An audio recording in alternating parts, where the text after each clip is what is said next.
Hello, everybody. Welcome to Nintendo Pow Block here on Boss Rush Network. I'm your host and Latin Excited Eddie V. Joining me is the one, the only bossman himself, Mr. Corey Dirrig. Hello, good sir. Hello, Ed. You sound like you are not talking into your microphone, but that's okay. Is this Get good right enough? up on it. Get right up on it. Go right up on it. No, not that. Ooh.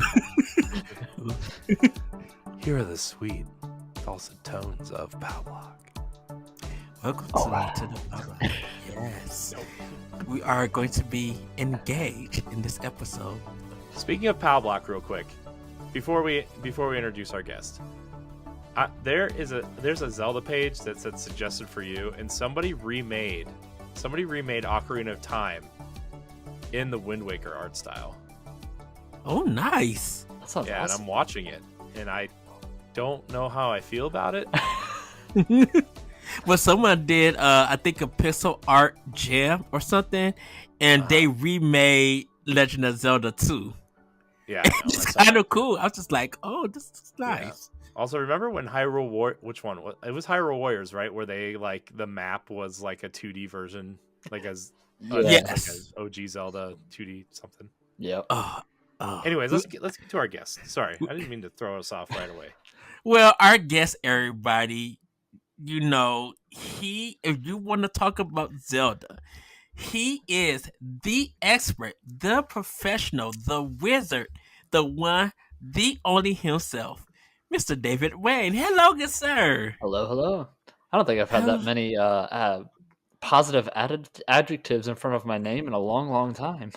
I was thinking of just like he's the person that just like all of us are going to be in tears on May 12th. Yes.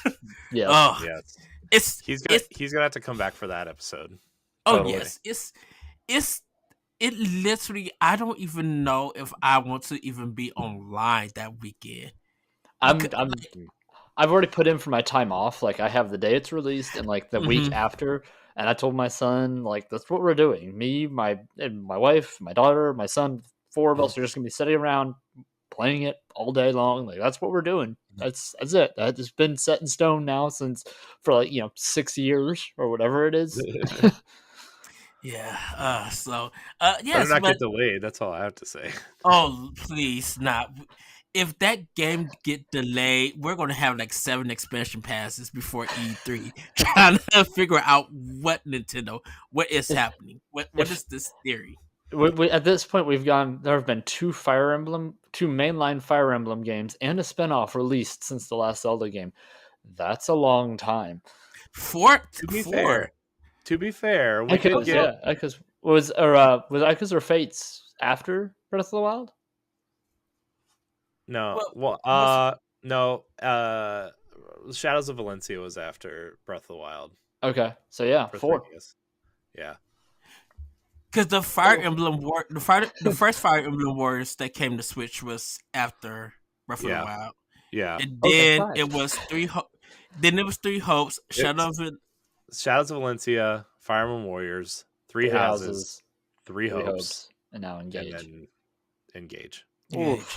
What was the NES one that they released like for $5 or $6? The NES version of Fire Emblem. That one. Yeah, Shadow Dragon. Yeah. Okay, that was the 30th anniversary. Yeah. Yes. That I need to start. That thing. This beautiful. Jealous. Nice.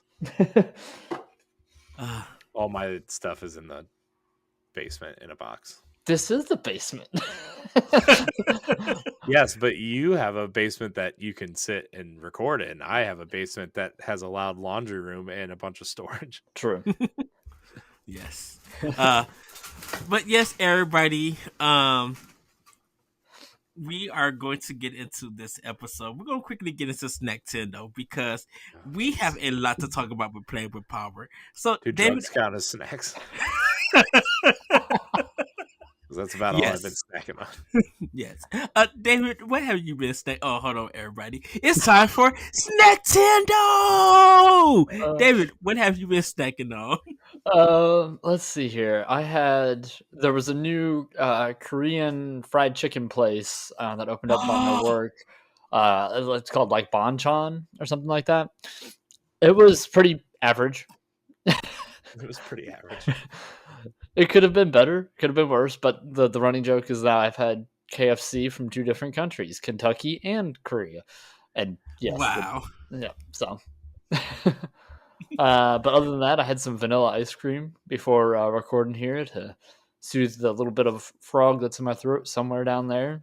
Just keep that from getting too sore. Yeah, that's about it. All right, Corey. Outside of the drugs, what have you been snacking on? Pills. No, I With so water. Friday night we had Chinese food, which was pretty good. The main Chinese food place around here has been closed since the pandemic. They say they're going to open back up, but we don't know when. And it's not like, hole in the wall Chinese food. This is like a big, like, fancy Chinese food restaurant. Mm-hmm. And it's like really good General Tso's and sushi and tempura shrimp and like the whole shebang, right? But they're closed. They're closed. And we got the hole in the wall Chinese food, which is still pretty good. I got the General Tso's with lo mein, and it was very delicious. Nice. I really like lo mein. I know a lot of people prefer the rice sometimes, but I like the noodles. Can't go wrong with the noodles. I eat ramen enough that if I get Chinese, I gotta get rice. I have to change it up. I eat ramen like 3 times a week. Well, that would do it. Yeah. But speaking of rice, I did have Chipotle on Saturday, which was pretty good. And I went in at the right time because nobody was in there. And the lady that was working behind the counter, so she filled my wife's bowl to where they had to like shove the lid down onto it. Like there's so much in there that they had to like, I don't know how one person got the lid on. And then my burrito. Okay. Dude, so you know how sometimes when you walk up to the counter and they're like, they have just like a little bit of meat left, but it's too much meat for one burrito. Yeah. But it's not enough to put like on another one. Mm-hmm. Yes. She like dumped the whole thing of meat out onto my burrito, went and got the fresh one, and then put more on it. And then going through getting toppings on, I said extra cheese. Dude, she opened her hand up as wide as she could and picked like a whole bunch of cheese out of this thing and just put it on my burrito. And then she wrapped it, and they had to wrap it in 2 pieces of foil because it was so fat. That's awesome. I was like, yes.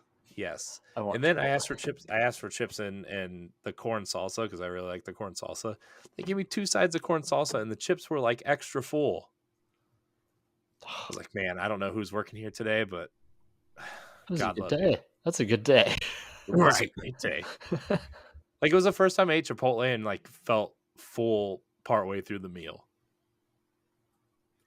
Now, granted, I still ate it all. But, yeah. But it was like the first meal I finished in like a week though, because I've been sick. But would you like in nap mode after it? Oh my gosh, you have no idea. Doing that thing on the couch. Yeah. Well, my wife and we've been watching the show on Netflix called Ancient Apocalypse. Mm-hmm. It's like one of those history shows, but the twist is that like these are things that people have found that archaeologists haven't investigated, and this investigative reporter is going and doing the research himself on these things. And it's really good. I highly recommend it if you're into like, I don't know, where they go to places and discover things type shows, like on Discovery Channel or whatever. Is it the Ancient Aliens guy? His hair going? It's not. It feels like it's going that way though. Like you're like one episode away from him showing up. It kind of feels that way, but I know that's not what happens because I've heard some podcasts talk about this show and how they like really love it. But like, they like one of the episodes is Atlantis real? And like they give all this compelling evidence that like it is kind of real.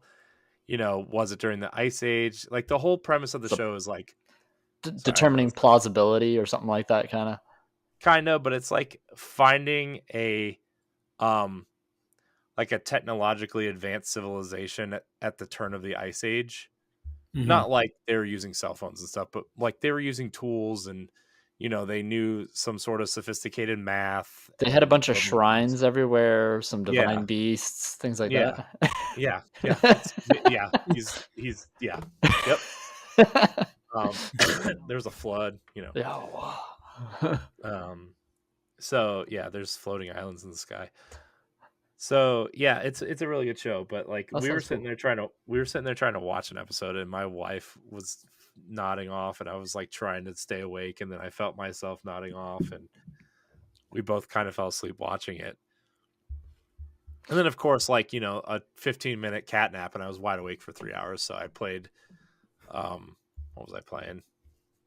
I played a little bit of I played a lot of Fire Emblem, but also Disney Dreamlight Valley. But then, my mom sent my parents came over on Saturday, and she brought chocolate covered Oreos, and I ate like half the bag. And it's not like the ones you buy at the store. My mom hand makes them. Oh, okay. So like that might the be fudge even is better. the fudge is like really thick around Mhm. the Oreo, Right. and then you put them in the freezer. Oh, it's so good.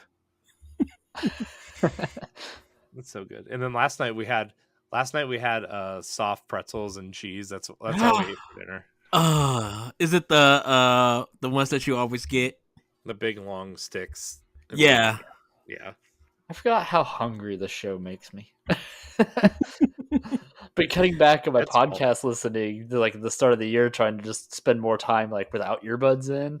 Yeah. And so like that, yeah, now I'm really hungry. Well, last week that discussion on breakfast food, I was just like, dang, I want some waffles. Oh, my mom also brought over these huge bagels. So like this weekend I made like a huge egg, sausage, and cheese bagel.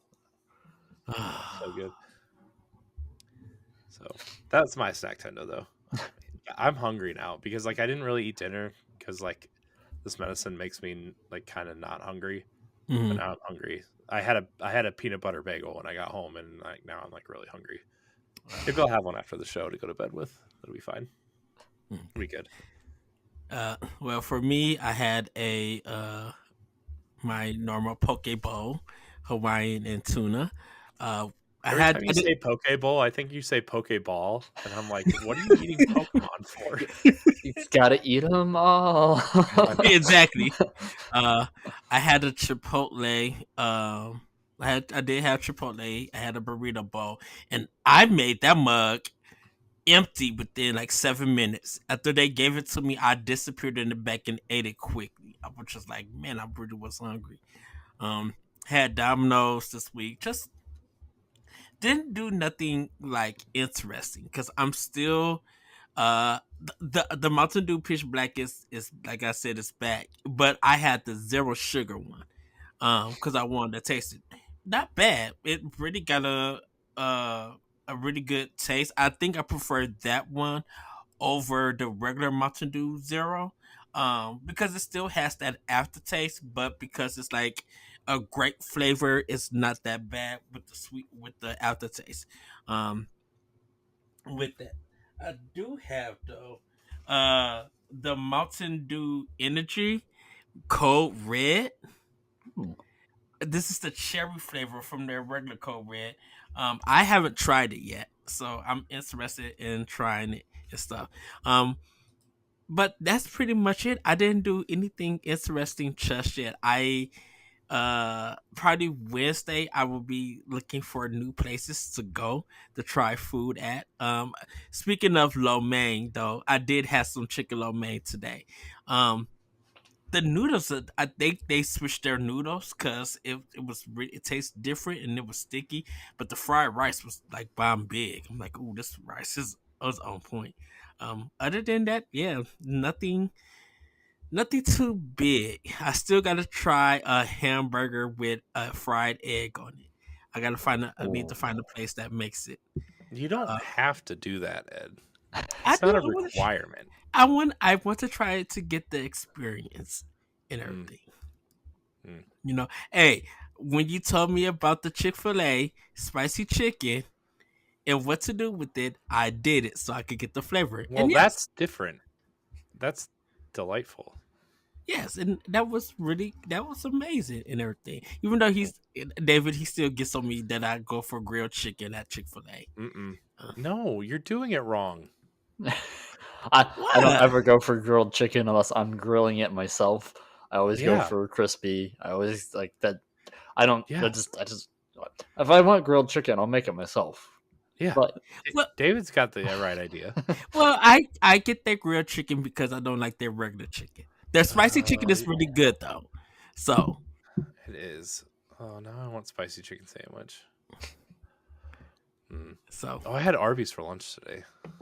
again, ooh, Yeah. Well, my mom gave me a gift card because oh, she thinks we're poor, so she brings me gift cards sometimes. It's Arby's, kinda nice. Arby's. Tell you what, they have some of the best Greek gyros like ever. It amazes me how good their gyros are. I Oh, don't think I've ever had one. so Man. this is the speaking of gyros that you, David. We used to have a gyro place up the street, but they left. They just dipped off, and now it's a Mexican restaurant. What a- Mexican. Like, I love both Greek food and Mexican food, but like a Greek gyro by itself, like that's on its own tier. Like, Mhm. I don't know if that's a downgrade or not. Like, I don't know. It had to be a I- really good Mexican place. I am going to go and find out. That's probably what I'm going to do Wednesday and try because it's literally a block from our local Domino's and stuff. So, but I'm going to go in there and see what they offer. I'm probably going to get a taco and a burrito and everything and hopefully they got some side of Mexican rice so I can try their Mexican rice. And I will report next time I get back for Nintendo Pow Block to see. And like they literally dipped. Because it was just like I'm just like, oh, I'm about to go get a gyro. Why is no one in this place? Like everything was gone. Wow, that's crazy. Wow. So yes. I got to tell you though, Okay. the Cajun gyro, gyro, whatever. I don't know. Everybody says it different depending on where you're from. The Cajun one by my house at Euro Gyro is so good. It's so good. Oh my gosh, you get extra sauce on it, and I don't get tomato on it because I'm not a fan of tomatoes. Oh, it's so good. It's so good. And then you get fries, and then you put the fries on it. Oh, It's so good. See, I can't do all of that because Well, you just suck at eating, Ed.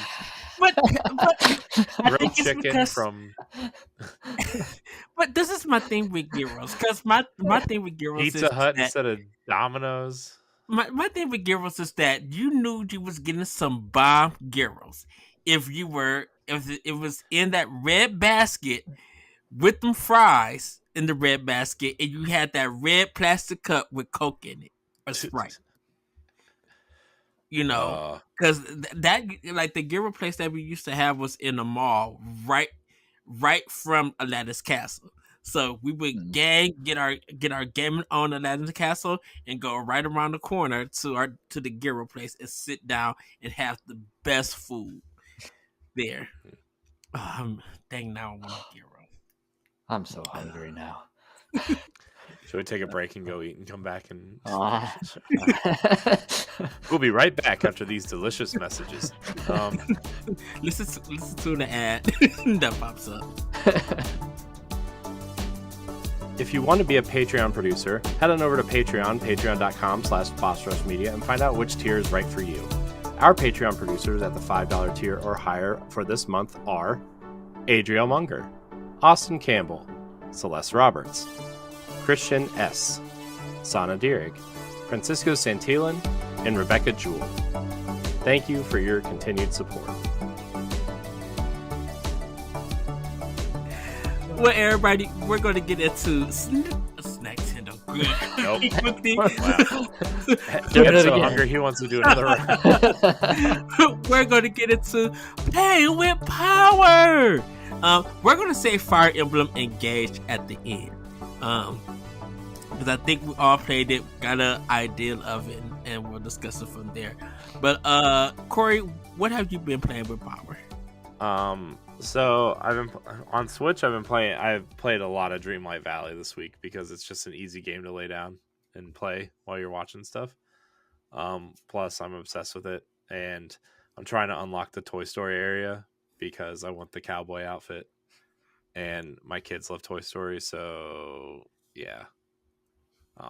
I haven't been playing as much though lately. Obviously we've been pre-recording stuff and got a lot of cool stuff coming up between the two main shows and the extra stuff we're doing. So I've been editing and getting all that stuff done.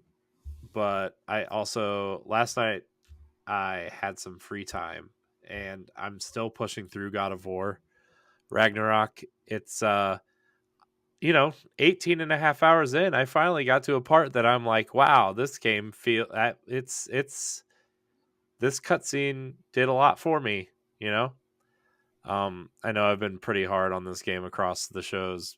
I enjoy the combat, but it's so few and far between, and I don't really like the way the game feels, and I hate playing as Atreus, and there's just a That's lot of surprising. stuff. What? Not you not liking the player at Trash. And the reason I maybe it's probably because when I played him, he feels better. Because I play like like Tomb Raider with Laura Craft and stuff. He feels better playing than Aloy. I'm sorry. He shooting the arrows in God of War is way better than Horizon Zero Dawn or the Horizon series. But I've committed to beating this game because I am a big fan of that series overall, and I want to see how this arc ends. So I'm just committed. So I forget. I think how long to beat? I think says like 35 hours, and I'm like 20 something hours in. Yeah. So I've been playing that. I also played some Destiny this weekend. Still no cowboy hat. Ran the dungeon twice. No cowboy hat. So you Destiny fans out there will know. Also, I also read that the drop rate of the cowboy hat is at like 1.5%. Ooh. So I'm like, why is it that low? It's just an armor piece. It's not exotic. It's not something special. It's just a piece of armor, and it's just, oh my gosh, I just want that. It's the only piece I need from the dungeon. Then I can stop running the dungeon. It's not like the dungeon is. I mean, I think this is one of the weaker dungeons in my opinion. Mm-hmm. I know that's not a popular opinion, but so I played some of that, and then I played a little bit of Horizon Forbidden West, which I absolutely love, but I only play it in little bits and pieces because I want to play it after God of War, because if I start playing Horizon hardcore, I won't finish God of War.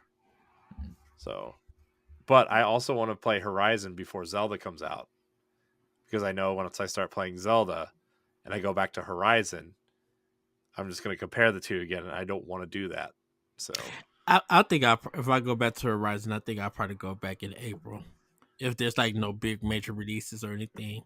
There's a few major releases, Ed. You're not going to play the Resident Evil 4 remake? Advanced I thought that was in March. My prediction. No, I thought RE4 was in March. Star Wars is in March, I think. Hold on. Let me pull up the big list. Is RE4 PS5 exclusive? No, it's on Xbox as well. Yeah, and PC. Is it on PS4? Yes. It's on PS4 and PS5. Okay. But it's not coming to Xbox One, but it is on Series X and S. Yeah. Which is weird. Okay. So, I don't know. Also, to Xbox One. Man. Yeah. Dead Space is coming out Friday. Not Dead Space, Resident Evil. Shoot. Oh, wrong game. Resident Evil is coming out. You're right, at the end of March 24th. It's Okay. basically April. Yeah. Um, Dead Space I'll get next week. I'm gonna be out of town. yeah, that's fine. But that's what I've been playing. Also Fire Emblem, but we'll get to that, I guess. yes. David, what have you been playing with Power? So going back to the end of last year, my wife and I were finishing up. We played one of the Dark Pictures anthology games, Little Hope, and that was fun. Basically, it's like Salem Witch Trials meets The Sixth Sense. Is the best way that I could describe the plot of that game. That was really good. And then after that, we picked up Call of Cthulhu on the Switch, like right at Christmas, and that break between Christmas and New Year's, which because I think I had just like leftover eShop gift card money, or it was on sale or something like that. And so we played Call of Cthulhu, and that was a lot of fun. I really enjoyed that. And so when we were done with that, it was like, hey, let's stick in the HP Lovecraft world and let's pick up The Sinking City on PlayStation for like $12 because it was also on sale. And I did not like that nearly as much as Call of Cthulhu. And that was just partially because it was this really nice big open world, but the story just kind of got lost in that big world. It just felt like I was doing a bunch of fetch quests, like, oh, go do this thing, go kill this guy, go take a picture of this thing. And like it just was like all these things didn't seem connected. And so it just kind of like, all right. It was still fun, it was still a good time, but I liked Call of Cthulhu better, and it played really well on the Switch. I don't think The Sinking City is on the Switch. I think that's just like PS4 and Xbox One and stuff like that. But I don't know. I don't think that could run on the Switch as well because there's a lot more. That's a lot more graphically intense. But then I was trying to play through Three Hopes because I got that with Christmas money. And I was trying to play through all of that, play through at least one run of Black Eagles in that, and I did not complete that objective. it but and that was just because I had too much other things going on, and I just couldn't make time for it. But now that I have now that I have Fire Emblem Engage, like that is all I'm playing right now. And then there's one other thing that I played with my wife along the way, Fire Emblem related, and that's because I'm a total nerd. I bought a bunch of Fire Emblem Cypher the card game stuff,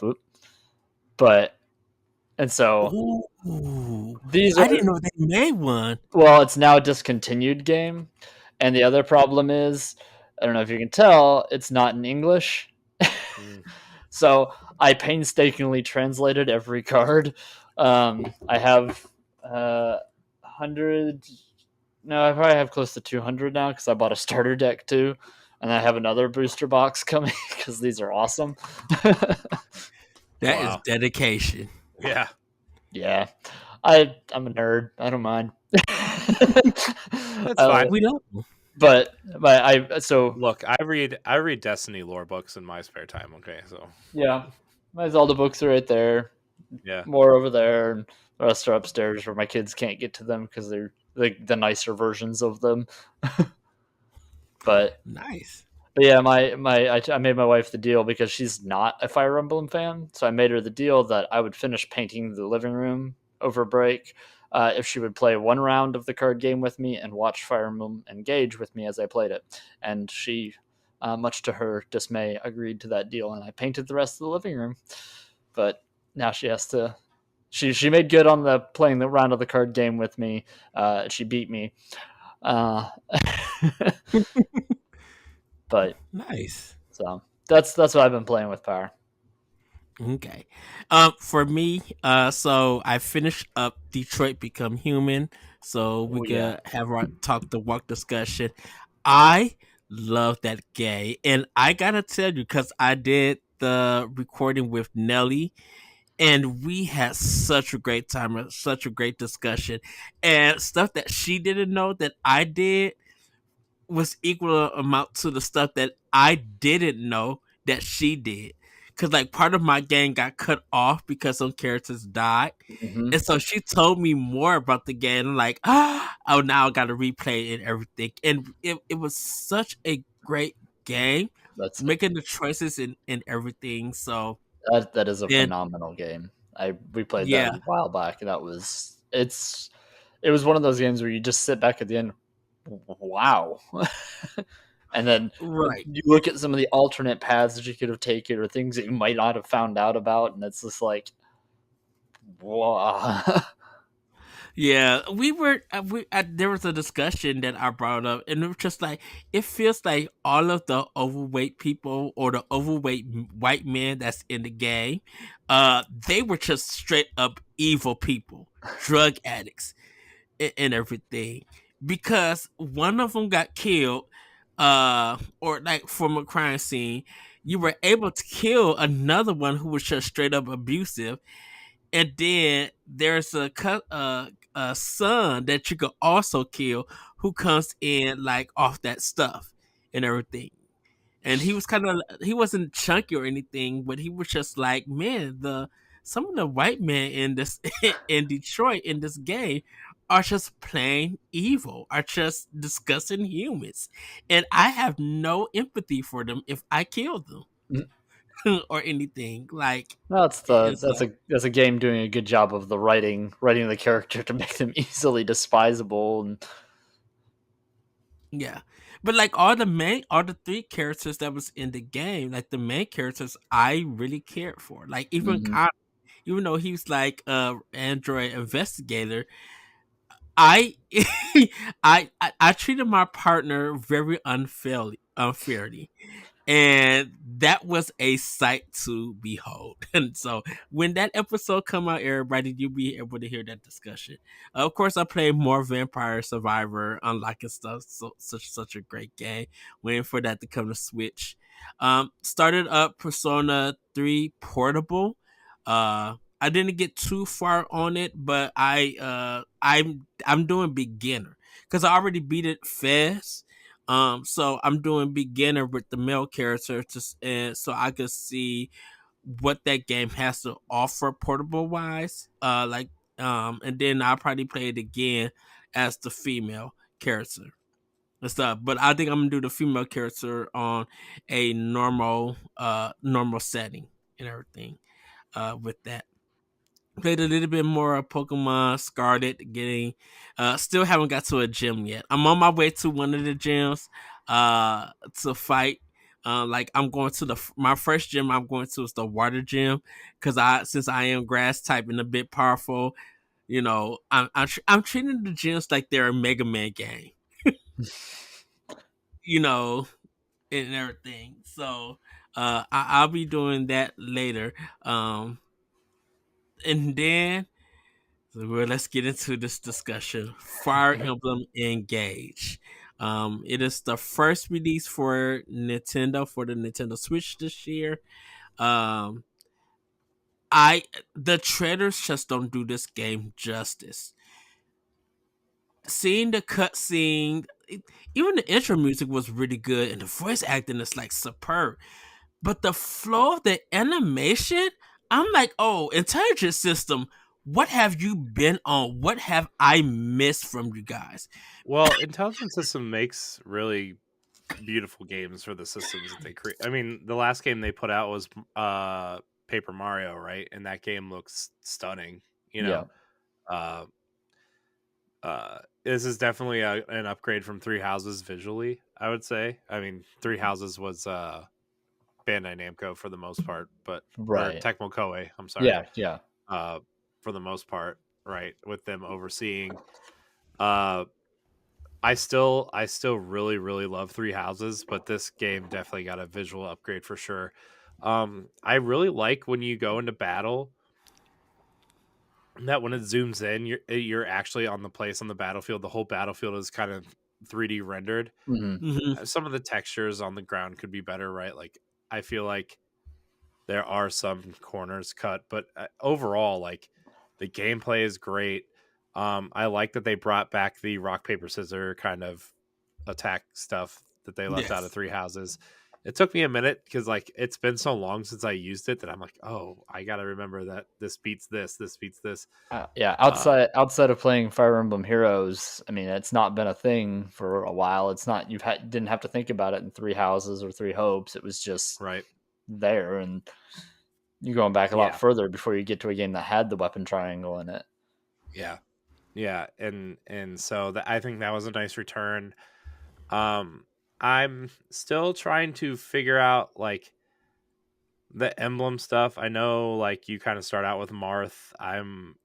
I feel like I want to experiment with them and see, who works best with who.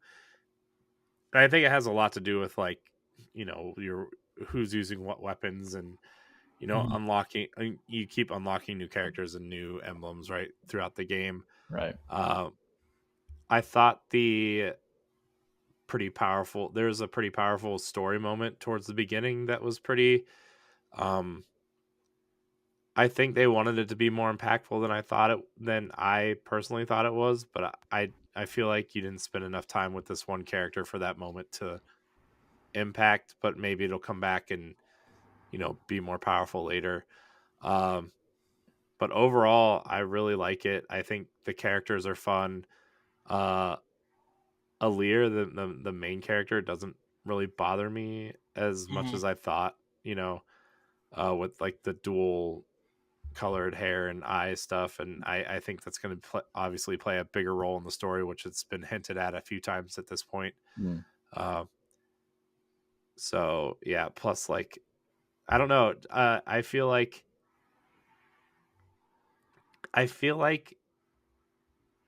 I how do I want to say this? I feel like there's not. I mean, I know there's not a lot of like the companion kind of relationship building that's in Three Houses, and I kind of miss that a little bit. Um, Not that like I should advocating teachers making moves on their students or anything, but like I kind of miss the relationship aspect of that, but I know that that's kind of being replaced with the emblems, and there are parts where you can kind of go around and talk to your teammates and kind of get to know them and learn things, but There's um still, yeah, I mean, there's still the supports. There's still all that. I mean, it's just not as in your face as it was in Three Houses.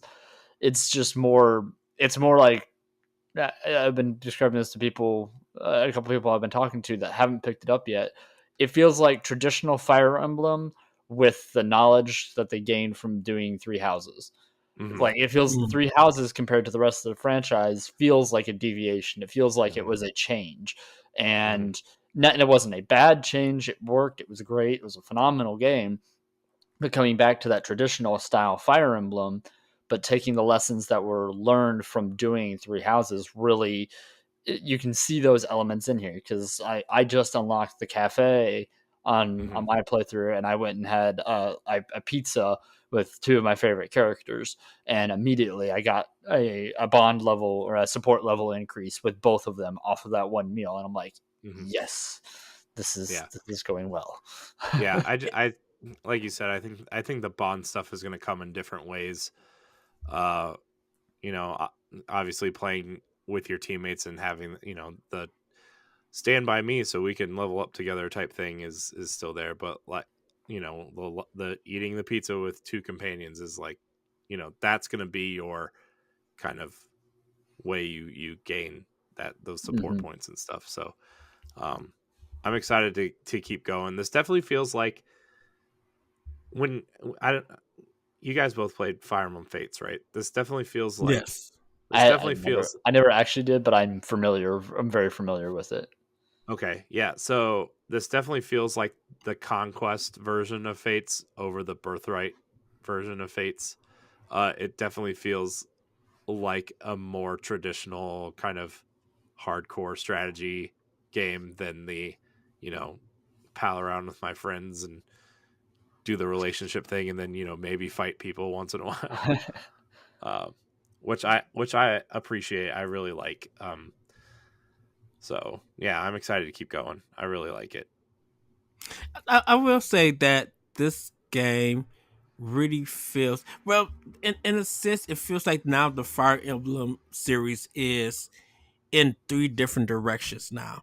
You got the intelligent system versions, you got the Kobe Tecmo version, Hmm. and then you got the Warrior version. And it feels like all of them works in their own separate ways. Like, Yeah. and I think with Engage, with it, being announced, what they announced it with in September, I think, in the September direct Yeah. last year, Yeah. and then it's coming out and stuff. You be like, okay, they didn't really give it time to like breathe or really. I mean, they marketed stuff, but I they mean, didn't they had really a give it pretty time. strong marketing cycle, right? I mean, they Well, Yeah, released. yeah, Well, the marketing has been very different from Japan, where I mean, Japan was getting 10-minute videos every week Mhm. versus the West, where we were getting, you know, here's the characters you're gonna get. Okay, where's more? yeah.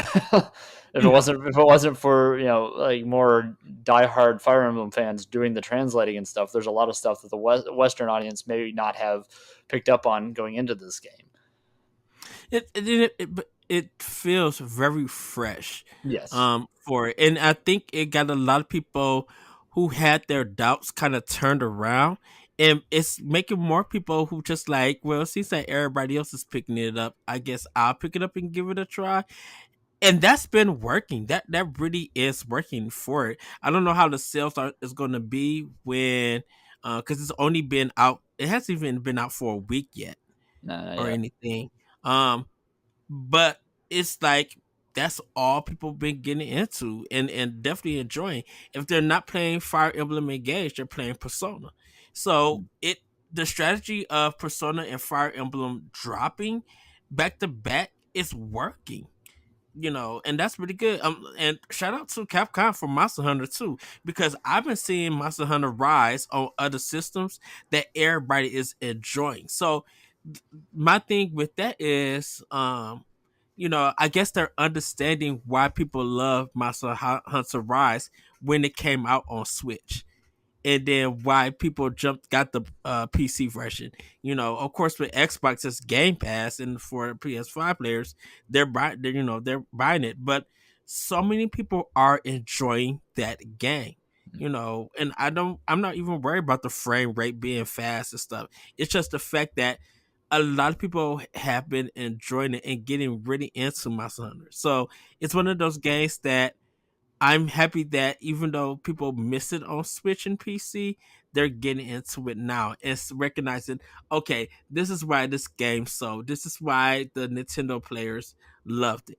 And I think that's what's happening with Fire Emblem, and everything, is that, there's always been a love for the series, but new players are coming in and getting it, you know, uh, and stuff. Because I told people that a lot of people just they want to go back to the old games, and I said start with this.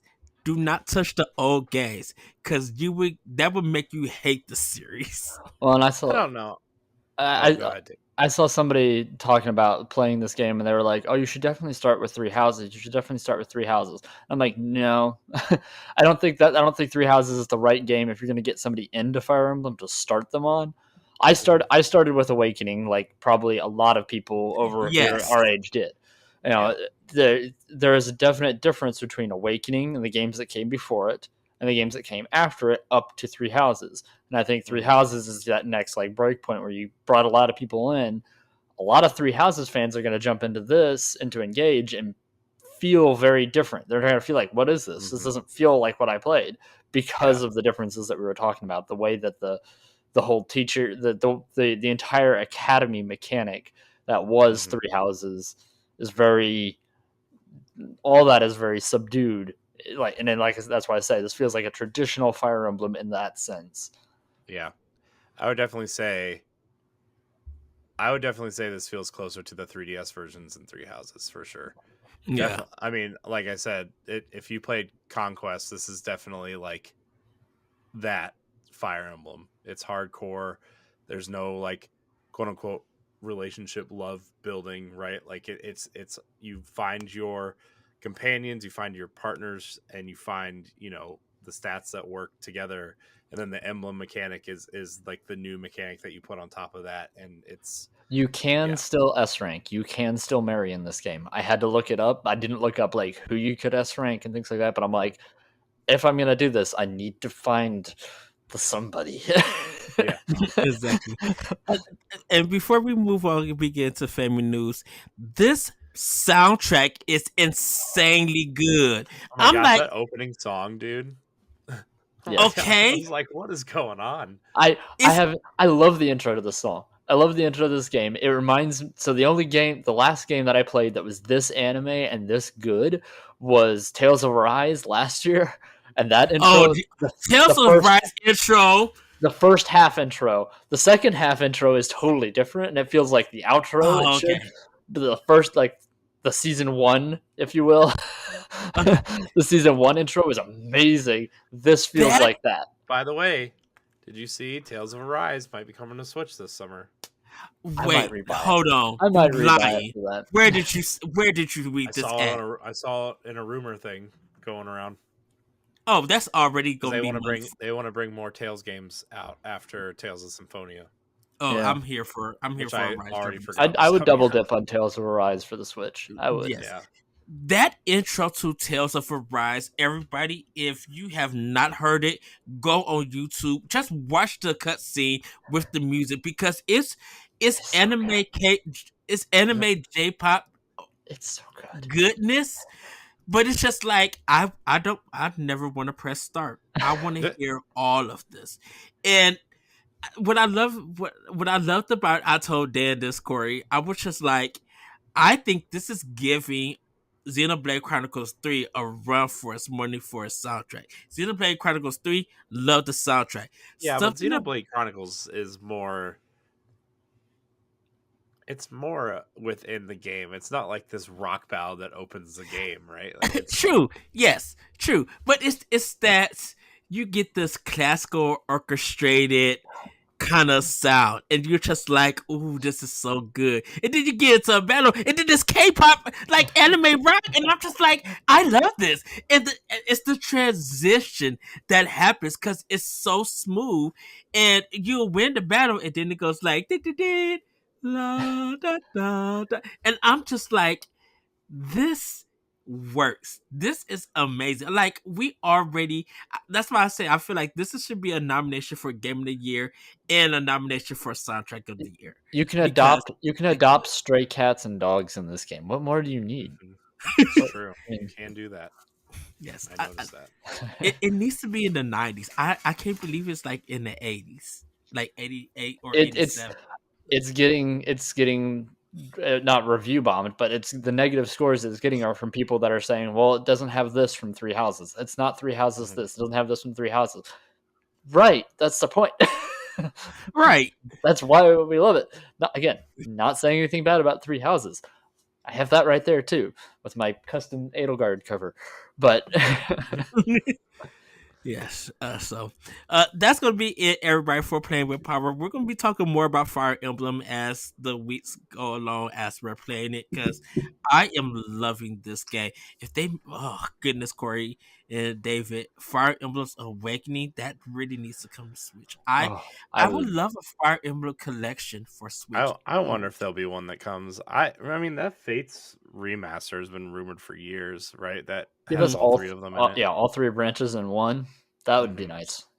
Yeah. Yeah. I mean, if the Switch, before we spoilers for family news, but if they're really like increasing production of the Switch and they're pushing out whatever their next gen console is, and they need to fill some release dates, like that would be a nice kind of way to fit in a game. I mean, they're obviously starting to put Wii and Wii. I mean, obviously we've seen a ton of Wii U games, but they're obviously starting to milk that Wii back catalog, right? Like, imagine 2024 opens with like a Fire Emblem Fates collection and the Zelda collection, right? I mean, not to get too ahead of ourselves, but if they brought King and that Metroid Prime collection that's been rumored for a while.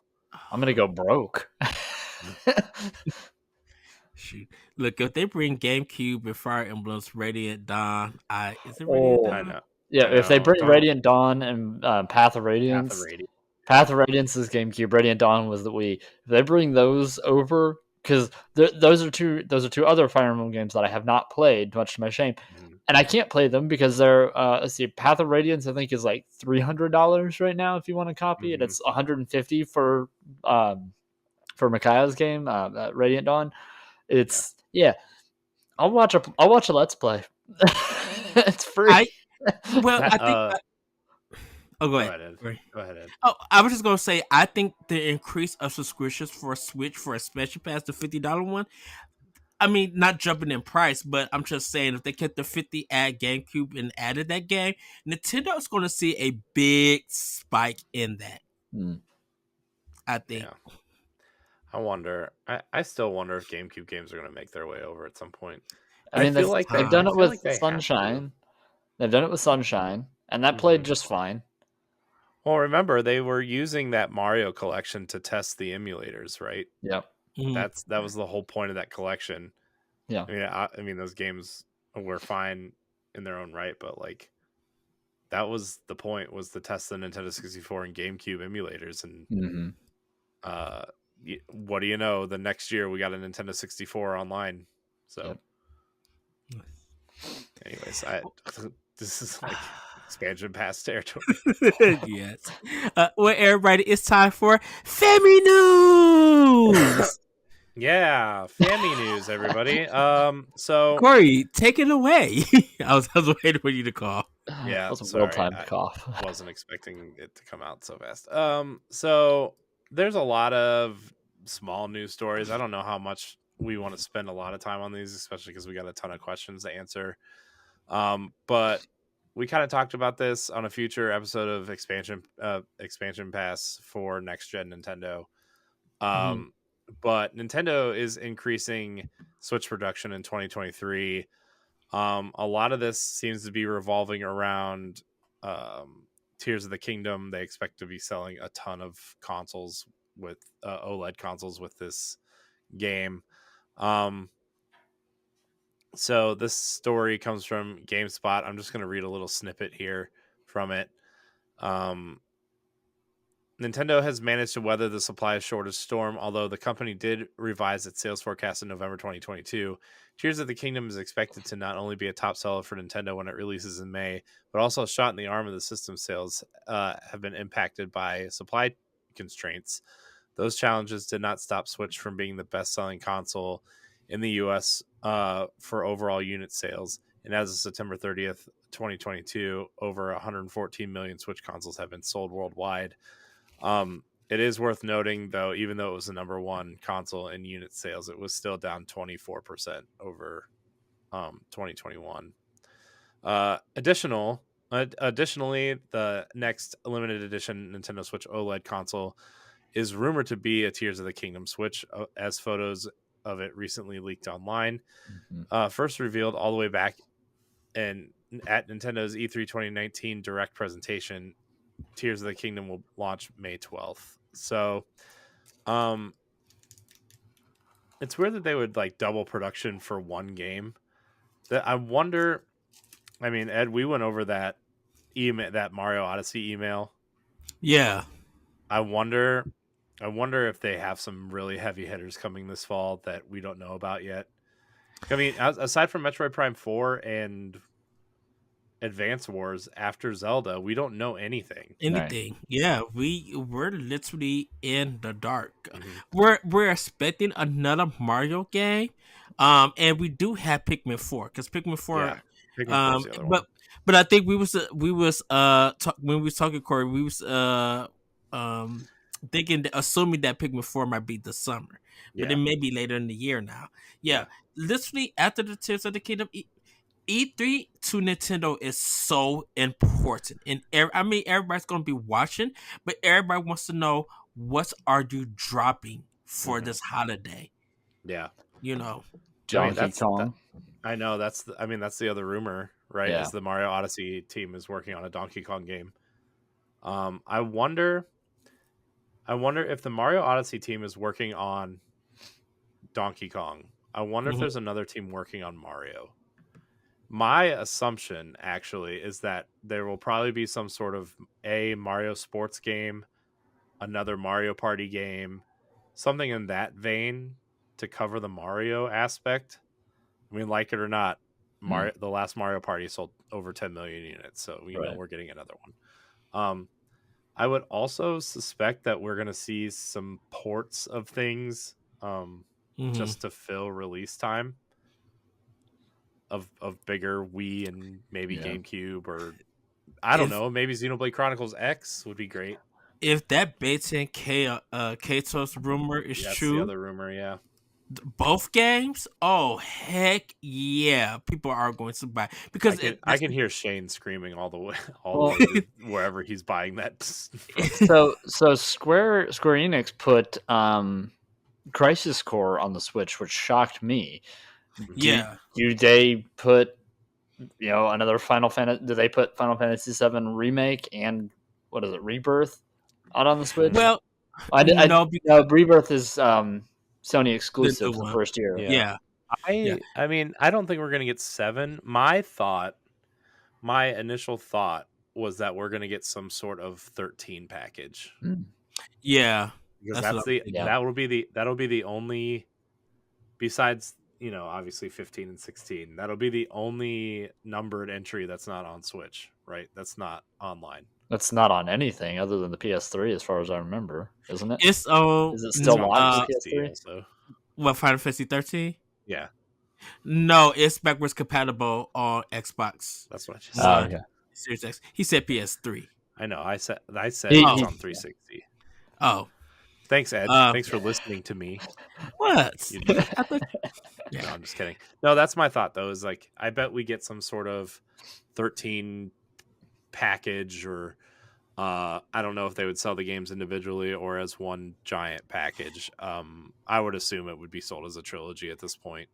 I think they'll do a trilogy because definitely with the way that Square knows that they could get that money. If Final Fantasy 16 doesn't do at what it should do, I think if they get out 13, people are going to be like, okay, I'm getting this on Switch. Well, they're going to be. If you're talking Square, that a Dragon Quest X offline is also a thing that's coming. But that's still in Japan. They're still not going to bring it to America. I don't know. I think the sales of 11. I think they could experiment bringing it. Everybody's been wanted, but everybody wanted 11 on Wii U when it dropped. Yeah, and but Square Enix. The Switch has sold a significantly more. Oh yes. You put something on the Switch, it turns to gold. We know this. Yeah, that is true. But I literally think, like with Square Enix, because we know the Final Fantasy Pixel Remaster is going to be a big thing, and that price and the whole situation is something a whole nother discussion with this craziness. But if Nintendo could get like some exclusives from Square Enix, if they is Octopath 2 Switch exclusive for any length of time? No, it's coming to PlayStation. It's funny because it's coming to PlayStation 5, but not Xbox. But the first game came to Xbox, but not PlayStation. Yeah, it's hilarious. But I think a lot of people look at that as a Switch game because I think Nintendo is publishing it on the Switch, which is. I think so. Yes, I believe so.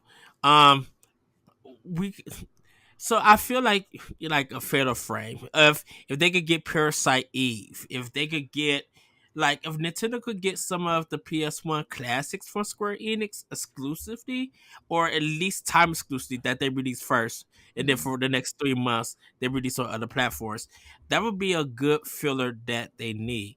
As for Nintendo themselves, they could do another Yoshi game.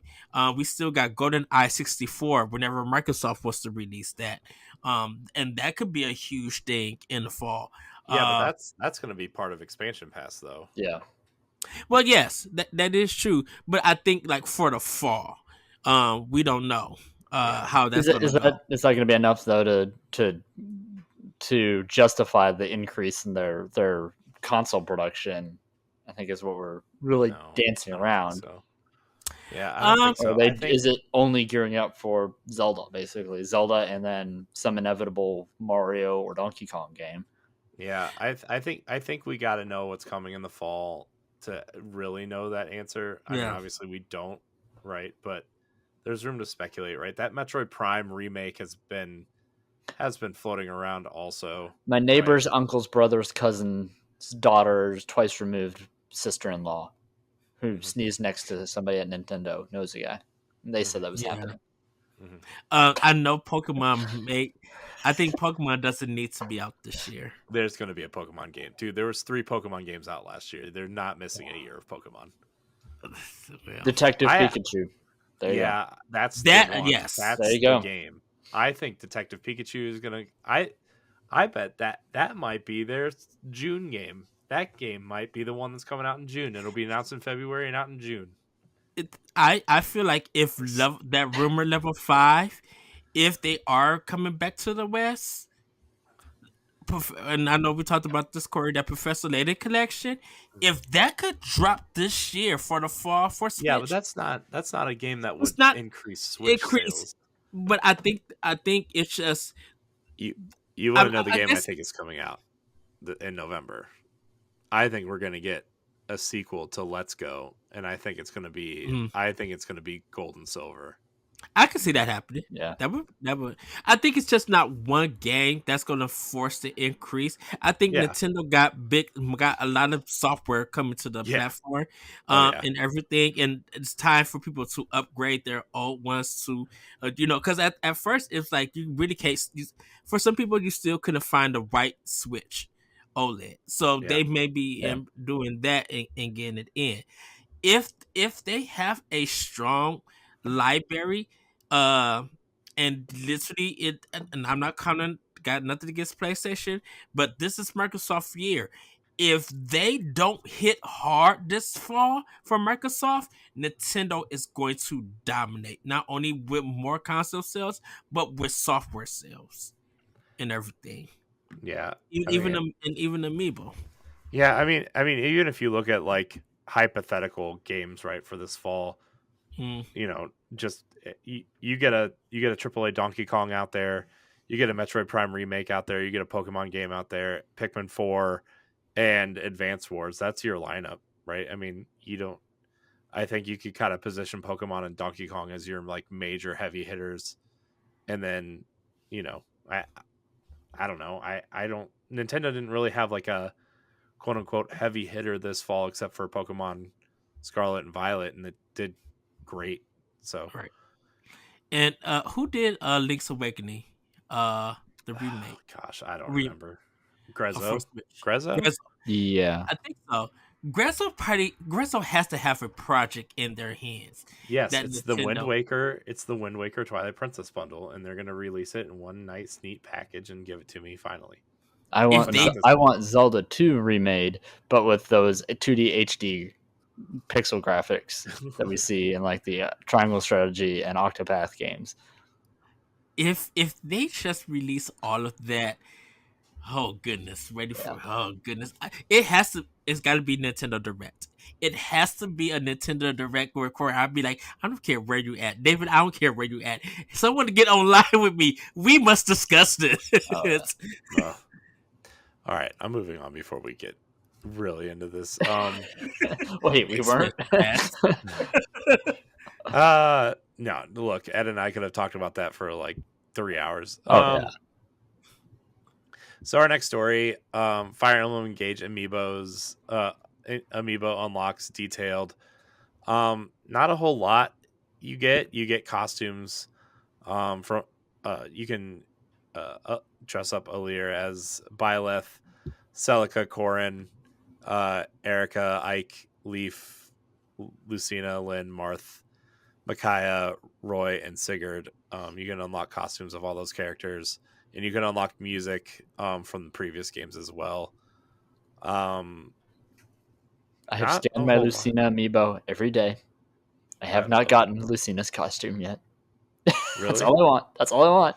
That's the only reason That's the only reason I picked female Alir is because I want to be able to run around the thumbnail in the Lucina costume. Oh my gosh! It's literally the image pictured in this video. Yeah, on Nintendo Life. I'm wondering if it's locked behind like story progress as well, because Maybe. I have 4 costumes and it's the 4 emblem rings that I have so far. Yeah. I literally have, and I'm like, okay, I wonder, is this partially locked behind this? I'm definitely putting the Lucina costume on because Lucina's costume is the best. Celica's doesn't look terrible. And Yeah, but actually, Micaiah's looks okay.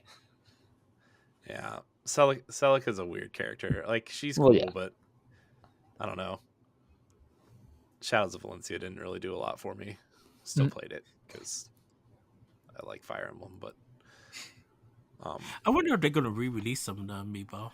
see, I would have liked them to, but Nintendo doesn't seem to want to be doing that. Although No. they might with the Zelda ones. I hope they re-release the 30th anniversary ones because I still want the Majora's Mask one.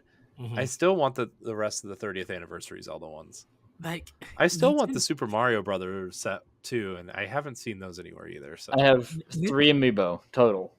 I have Daisy, I have Lucina, and then I have the Loftwing Zelda over there. That's it. oh no.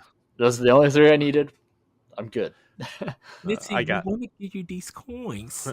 I got all the Breath of the Wild ones, and I was like, yeah. And then I would like the Guardian with the movable legs. That would be amazing.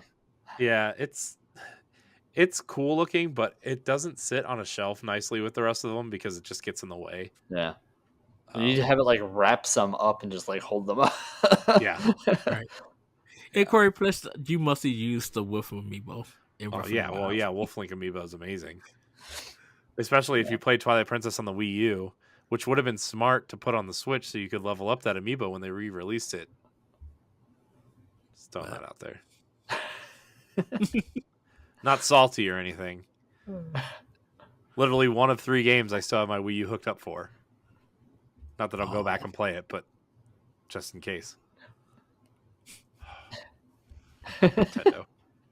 Nintendo doesn't want money, I guess.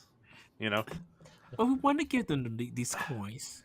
Look, Wind Waker is stuck on the 2 platforms nobody bought, okay? That's all I gotta say. And I own both of them. They're both just breathtaking games. All right, I'm moving on before I get upset. Oh gosh, we're talking about Zelda.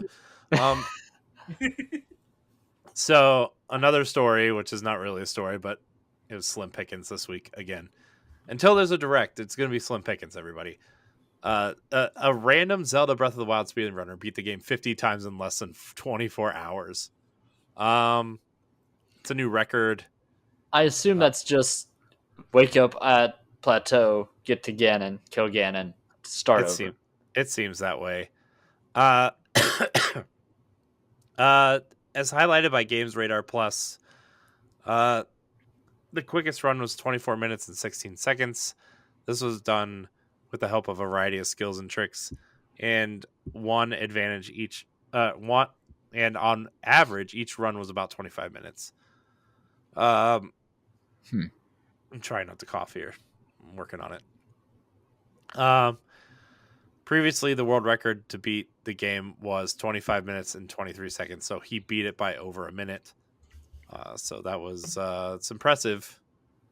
Although 50 times in 24 hours. Okay, so this is going to sound really shady, so I apologize.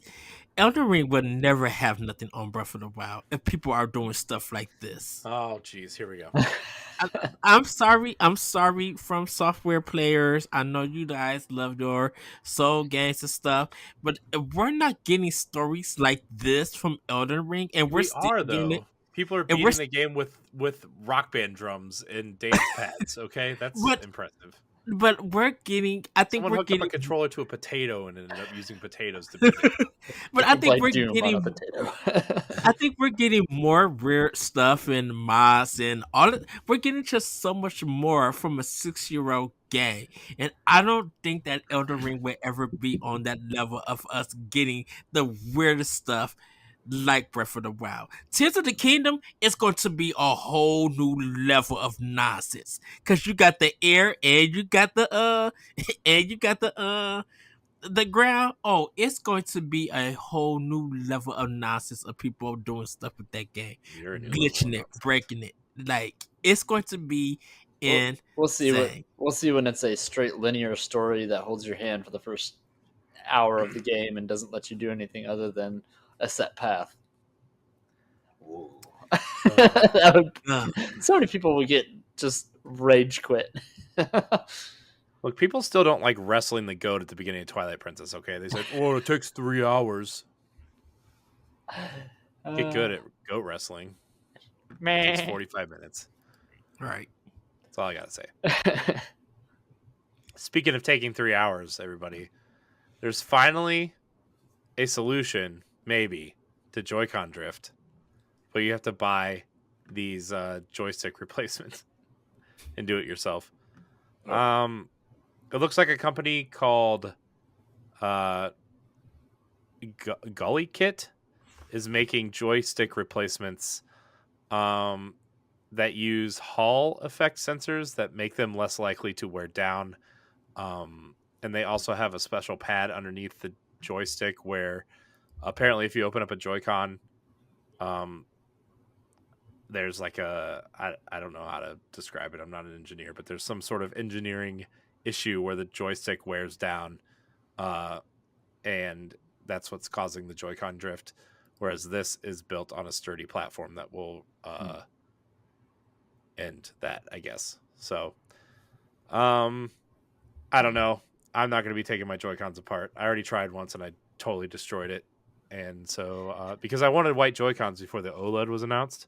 Mm-hmm. So I was like, cool, I'll buy this replacement kit. And I tried and I destroyed it. And I was like, no more. I'm going to watch videos and definitely check Nintendo Life. Because one of them will probably do it and talk about it and give us a review. So I'll wait for that. I'm good. I have a Pro controller. Yeah. We'll see. I guess I will probably buy a set of Joy-Cons and just leave them boxed until this inevitably happens to the 3 sets of Joy-Cons I have already. Although I still have my launch ones, and I use them the most from day one, and they have not drifted yet. How? I don't know. But yeah, my Joy-Cons are still on my Switch OLED, and they're not coming off for no apparent reason. Yeah, I still have my white ones and the Zelda ones, so I have barely used my Zelda ones, and my white ones I put away so my kids wouldn't color them. So, yeah. If my kids ever colored on any of my game stuff, I mean, I colored on my N64 controller back in the day, but those things could take a licking and keep on ticking. If they did that to any of my Switch stuff, one, I think my son would break down and cry because he'd be like, "You wouldn't let me do this?" My daughter would be sitting there going, "Look, color," and then I would be crying, and then my son would be crying, and then my wife would be laughing. Everyone's crying. No big deal. It's fine. Emotions. Hashtag emotions. Live, love, laugh. Life. Well, Corey, is that all for is that all for Family News? Yeah.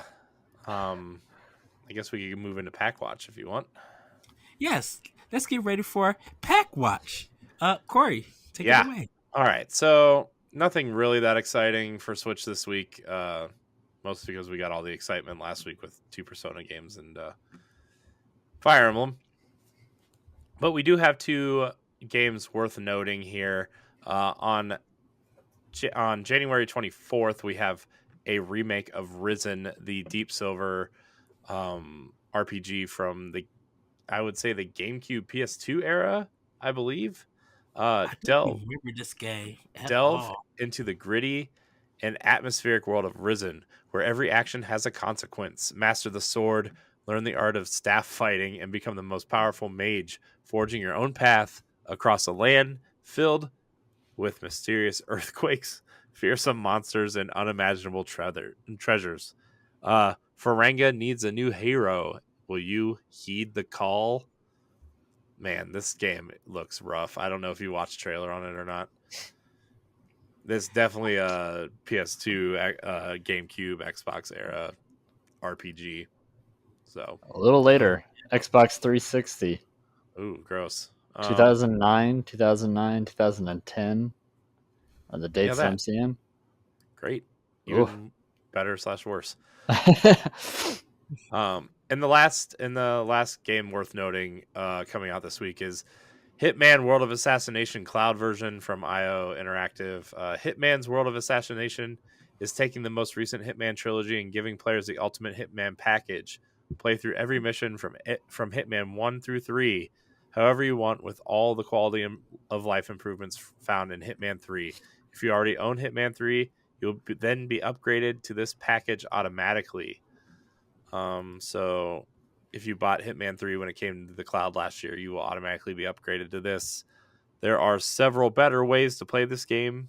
I highly recommend taking one of those, including Xbox Game Pass, or if you bought it on PS4 or PS5, those are two better ways to play it. Also, if you're a PC gamer, I'm sure you've gotten it on sale on Steam for like 25 cents and a box of cookies. I don't know. Wow. I don't know how Steam makes any money. Those games are like $1 all the time. I just don't understand. But yeah, so those are the two noteworthy games coming to Switch this week. We can move into Game Fact Advance also. So this week in Nintendo history, those who have followed Nintendo history, specifically their Japanese side, and I picked this specifically for you, you would know that Dragon Quest, known here in North America at that time as Dragon Warrior, was a massive hit on the Famicom. As the pinnacle of JRPGs in the 1980s, the series is the blueprint of which even now this genre is made from. In 1987, Enix released Dragon Quest II on the Famicom, giving players a new adventure in the world of Dragon Quest. It was released in North America in 1990, with sequels still coming out to this very day, with the most recent being Dragon Quest XI's Echoes of an Elusive Age Special Edition, coming to Nintendo Switch. Well, everybody, it's time for Question and Block. Corey, we have some questions. So go ahead and ask what the community wants to know from us. Yeah, we have a bunch of questions tonight from Discord. If you want your question read on the show, join the Discord. Just the Boss Rush Network Discord. Look for one of our many links on Twitter or Instagram or one of the other thousands of social media things out there. I'm sure you'll find it somewhere, or in the show notes. If you're listening, look in the show notes. It's probably the easiest way.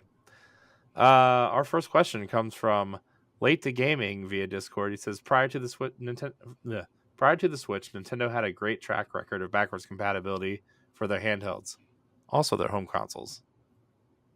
If you bought a Wii U, you get the Wii games. If you bought a Wii, play GameCube games. Late to Gaming, were you one of those people that didn't buy GameCube or Wii U? Leave Late alone. Staring at you. We love you, Late. Just kidding. I'm just messing with them. Just messing around. Why do you think this has never been... It wasn't a case for their consoles. I just made a case for it. Why do you think... This question is killing me. It's fine. I'm just kidding. Why do you think this has never been a case for their consoles? Do you think we'll ever see this change? So up until the Wii, Nintendo never had backwards compatibility for their consoles, right? I mean, obviously the PS2 had backwards compatibility with the PS1, and the Xbox 360 had backwards compatibility with the original Xbox for most cases. But up until the Wii, we didn't have backwards compatibility. But the Wii was backwards compatible with GameCube, to the point where they even had a GameCube controller slot on the side of it, and you could put memory cards in there and play GameCube games that way, which is how I played Twilight Princess. Was the GameCube version in my Wii with a GameCube controller, because I hated motion controls. And then the Wii U was backwards compatible with the Wii. So it even launched into like a Wii menu to play those games. And then obviously we got digital versions of Wii games later on down the road. But in terms of the Switch, obviously there was that Switch tax when you wanted a backwards compatible game, right? That's the joke, because if you want to play Super Mario 3D World, you had to go pay $60 for it again to own it on the Switch. But I think in this new era of digital distribution, um, and especially the precedent set by Xbox and PlayStation, with backwards compatibility with at least the previous generation of consoles, I would be shocked if the next excuse me, the next Nintendo console didn't have backwards compatibility. A lot of those switches has also, no pun intended, have been made largely in part because they've changed format. Going from the Mm-hmm. N64 to the GameCube, it was no longer a cartridge; it was a disc. Going Right. from the Wii U to the Switch, it's no longer a disc; it's now a cartridge, just a Right. much smaller cartridge. So, Mhm. like, short of attaching that entire console to this other console, there's no way you could have had backwards compatibility with those things to a certain point. Right. Yeah, and I mean, when you look at the DS and the 3DS, right? Like, obviously the DS and 3DS cartridges are very similar, Mhm. but the DS had the Game Boy Advance cartridge slot in the bottom, which was very useful, very cool. Because you could play backlit Game Boy Advance games, which was pretty much how I used my DS. Well, I think it was, definitely with the time with Nintendo, with their earlier consoles, and even with Sega, they was doing this. That when it came backwards compatibility wasn't a big thing, um, for some of the consoles and stuff, because you got those games, and then it was time for them to be working on new games with new technology, with a new format and everything. Backwards compatibility for like bigger consoles, like you said, Corey, really didn't come into the PlayStation 2. But the only reason why that happened is because it was disc based, and it was pretty much being able to put that PlayStation 1 disc to read in PlayStation 2. But then Sony got rid of that with PlayStation 3 and 4.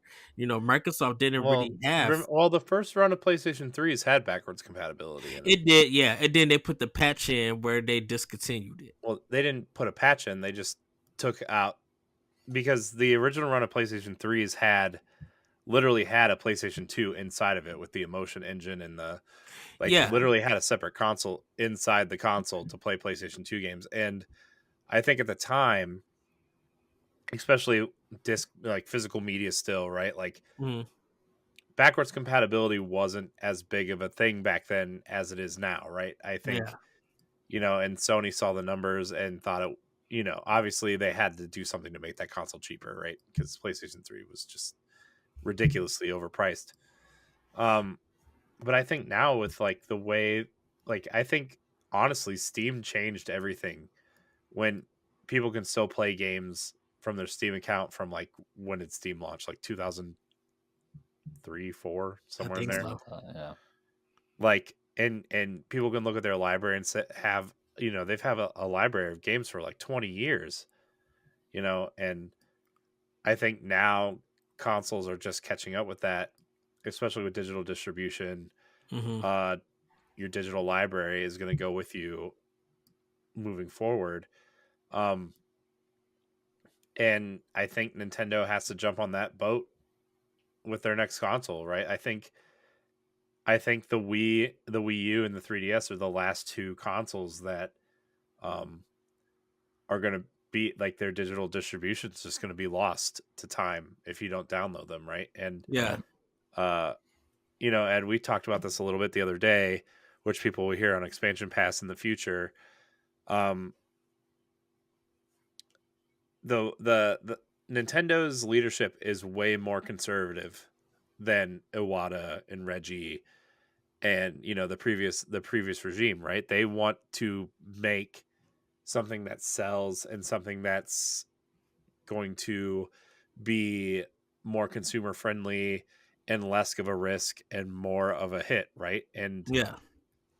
obviously a Switch like device is going to be, uh I think it's going to be more relevant to the people who have already bought Switches. I think my original thought process was that I think they're going to make us another Switch, but the dock is going to be the processing box, right? Where yeah, you can take these games on the go.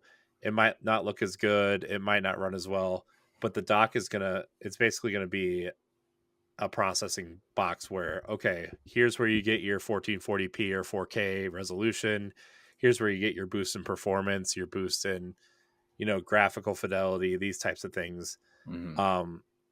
And will it, boost older games? I don't know. I think that's something Nintendo has to consider when they go to do this next console. But in terms of the games being backwards compatible, you have to make something that at least resembles a Switch, or like at least the button layout, or The new even Switch the new Switch XL.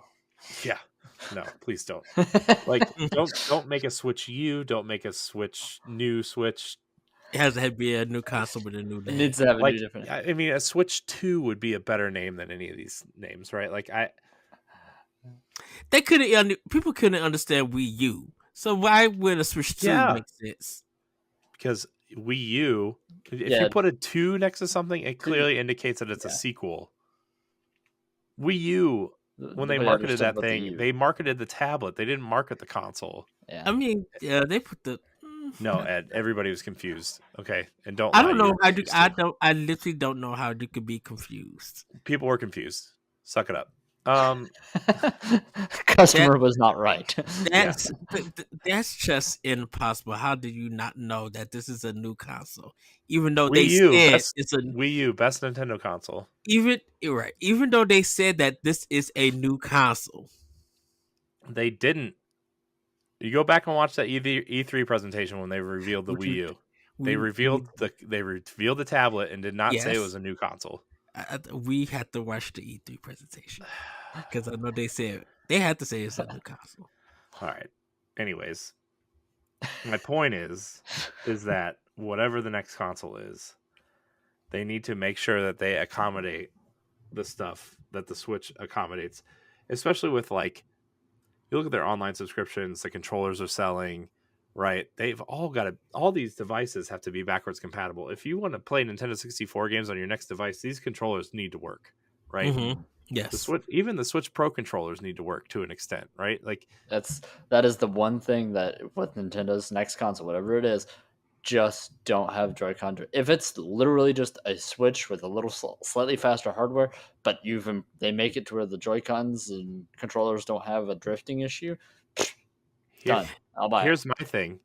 Don't have Joy-Cons. Just make the controller attached to the console. And that's why I feel like that's where folks I feel like gonna get confused because older parents they're not gonna pay attention to this, and they're gonna be like, people need to be smarter. Okay, I know I just got on you about people not knowing what the Wii U was, but people got to be smarter.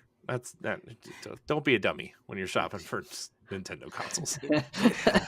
Of this older parents, they're going to need pictures, and people won't be like, "Hey, Santa, I need you to know that if you're going to bring me a present, cavemen. They don't need pictures. They just need someone. Trust me, they're going to need pictures. Not work.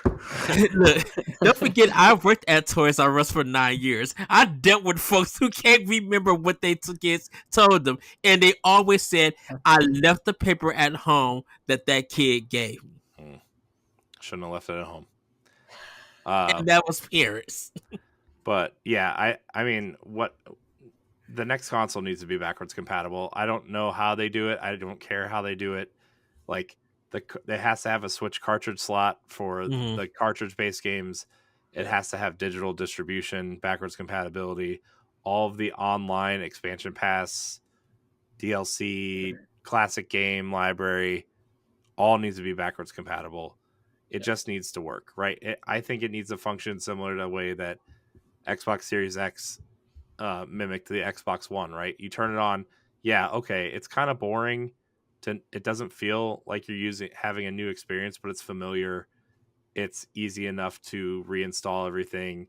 It's easy enough to go through the store and realize this is similar.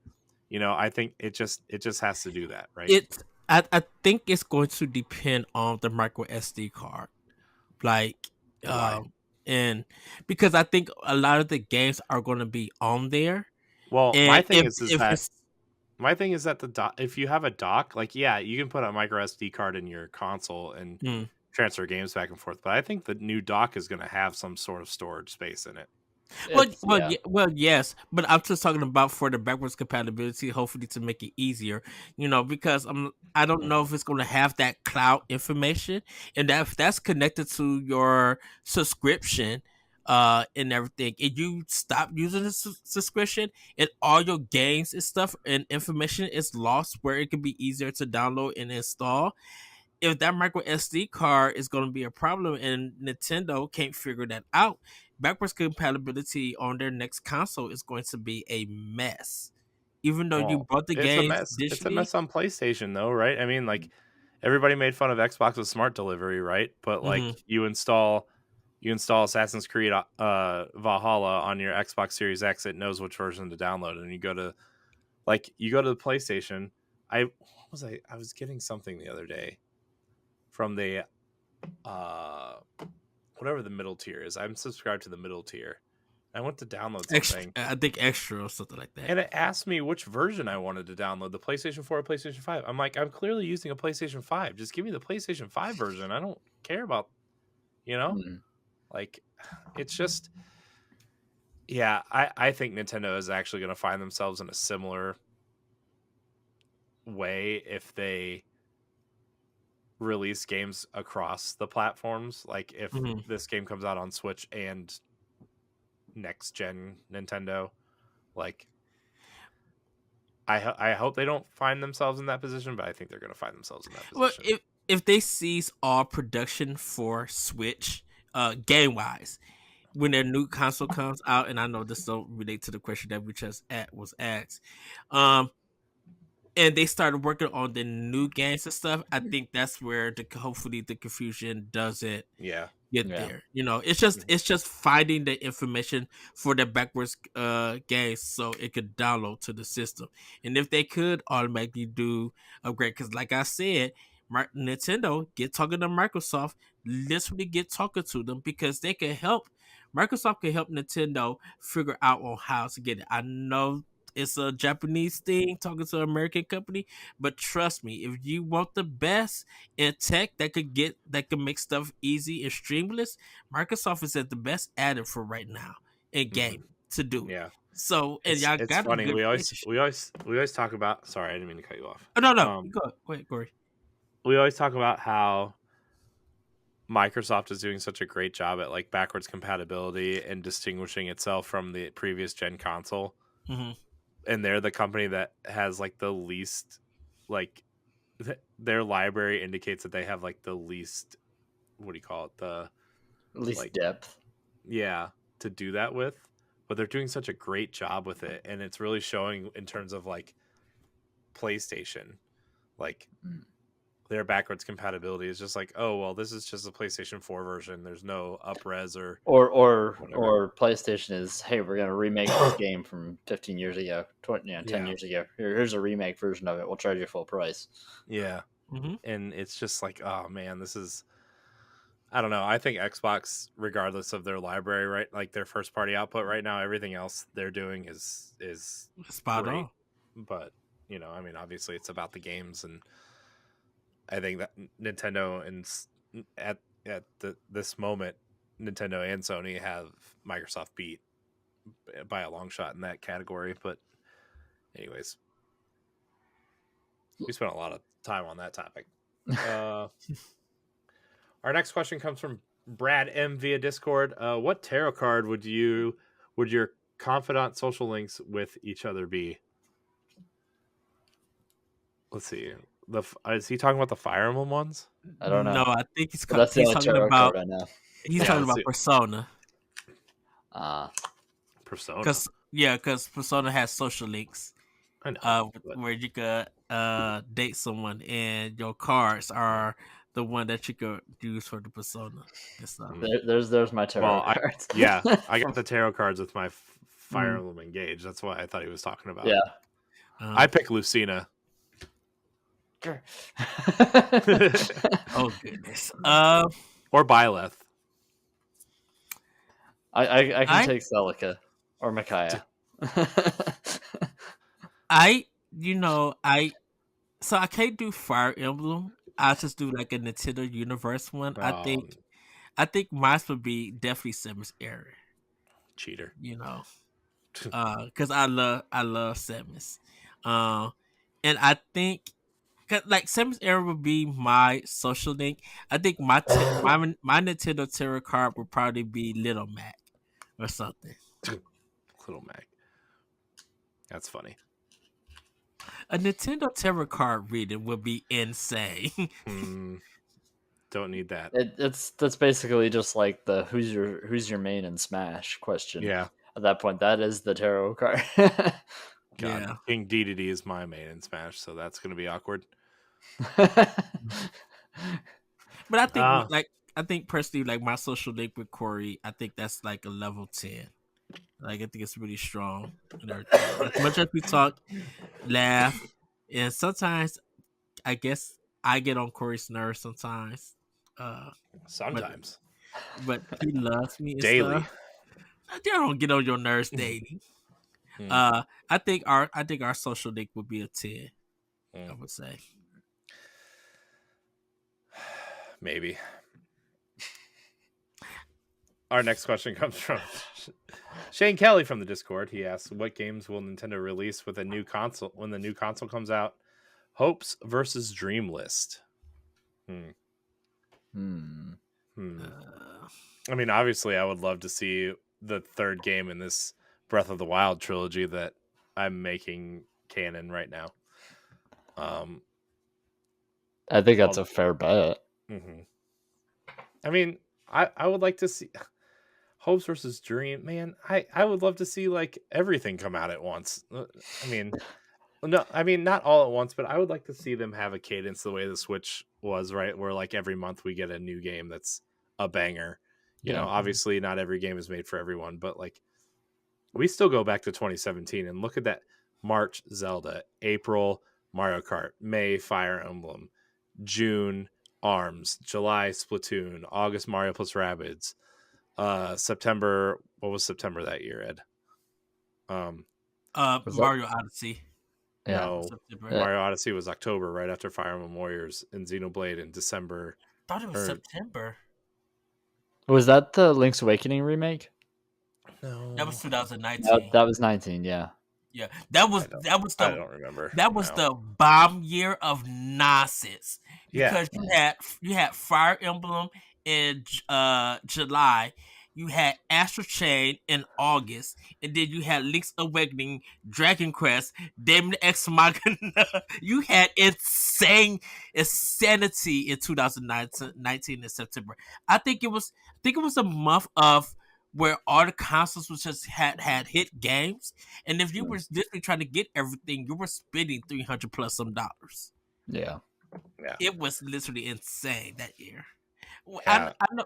Plus, you got like small games like Snipper Clips and that Mhm. Street Fighter 2 remake and Wonder Boy, right? And SteamWorld Dig 2, you know, one two switch you could throw in there, I guess.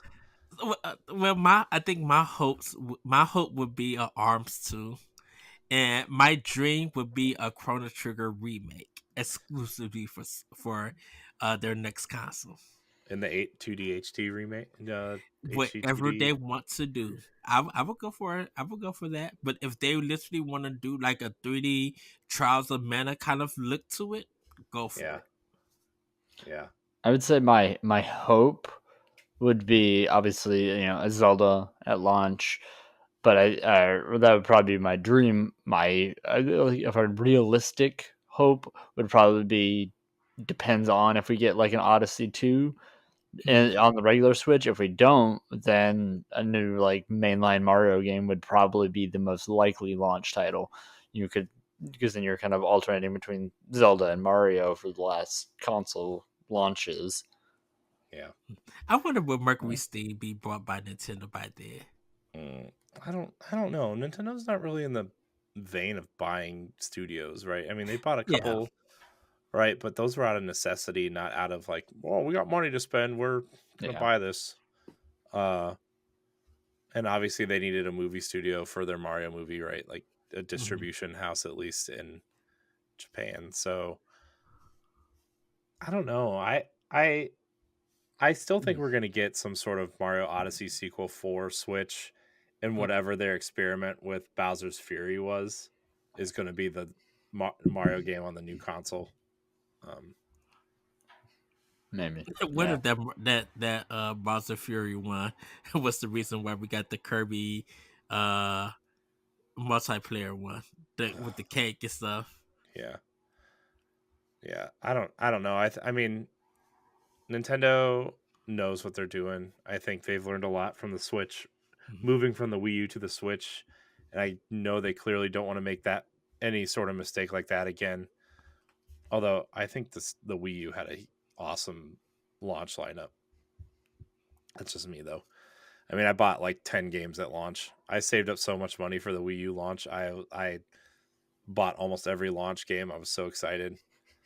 Uh, by the way, New Super Mario Brothers U, underrated 2D Mario game. Just throwing that out there. I wouldn't mind seeing another 2D Mario game, but I don't think they would do that for a launch game. Yeah, So, not for a launch game. Maybe at like the 1 year mark or something like that. But yeah, yeah. You know, it'd be cool is if they remade some Mario 2 and gave that to me. But Super they Mario won't. Brothers 2. Oh, Mm, yes. delightful. Our last question comes from Luscious Brody via Discord. I love you, Brody. I miss you. Um, he says, "How do you guys feel about the return to the more classic support type conversations?" And this is about Fire Emblem Engage. Three houses seem to garnish so much attention, somewhat in part of the deeper involvement of shaping your roster both on a build level and support level. Do you think it was the right move to go with this more hybrid style? yes. Yes. Yeah, I think Three Houses, although it was a great Fire Emblem and one of my favorite games on the Switch, it was definitely appealing to a different audience than a Fire Emblem audience, right? Like I think it was trying to capture that Persona crowd to some extent. Mm-hmm. Um and Oh, that's another Hope Tokyo Mirage Session too. yeah, Mm-hmm. God, Tokyo Mirage Sessions is an awesome game. Uh but yeah, I mean I think it was the right move to go with this hybrid style. David, you agreed right away. What are you thinking? I I I think everything that they've done in this Fire Emblem and Engage so far that I have seen is a positive, is a step in the right direction. It is again, it's drawing so many comparisons to Three Houses because that's the game that I think a lot of newer Fire Emblem fans joined with. Whereas, there's, I think you have the generation of Fire Emblem fans before Awakening, you have the ones that joined with Awakening or in the 3DS era, and then you have the ones that joined with Three Houses. I think there's a lot of people who are looking at Three Houses and compare that came in with Three Houses and comparing Engage to that, and it's not that. I think it's fine. I think this. I think, like I said earlier at the start of the show, Three Houses was kind of like a deviation from what you expect, what the normal was, and it wasn't bad. I think they brought in new fans. They learned some new ways of doing support mechanics. They learned ways of making the characters something you could connect with differently. This is, but this is the way that I think it works best. I love it this way. It's not. It's balanced between, I feel like, excessive combat, where it's, you have some games where it was just, I mean, go to Shadow Dragon, where it mostly is just map after map after map, or then you get to Awakening, you get it a little bit more. You get the overworld, you get your base camp, you get things like that, and some of the other games do that, and then this, though, I think is striking that balance really well between having that hub world like the Academy, or like we had in Three Houses with the Somniel, but not being so intrusive. Intrusive isn't the right word. significant. It's there, you can do it, but you don't have to do it. Whereas in Three Houses, you had to kind of go and do these things to do what you wanted to do. You almost everything on the Somnial is optional. You can dive into it as much as you want or not at all. Yeah. And like I said earlier, that how I I will say this. I think Intelligent System wanted to go back to this classic style to remind people how Fire Emblem somewhat started and Mhm. everything. It still offers the permadeath stuff, but it really wasn't too much about relationships. It was always about the strategy in that game. And Right. then when you got done, you were able to do little side stuff here. But as the series evolved and was kind of, in a sense, handed over to Koei Tecmo, Intelligent System, I feel like, because they was just, they were looking at it, just kind of producing it on the side and Overwatch and everything. It kind of felt like Fire Emblem was getting away from what it was, with all the talking, having these social connections. And yes, Awakening was a little bit like that, but they had to do something with Awakening very differently because that was close to the end of the series.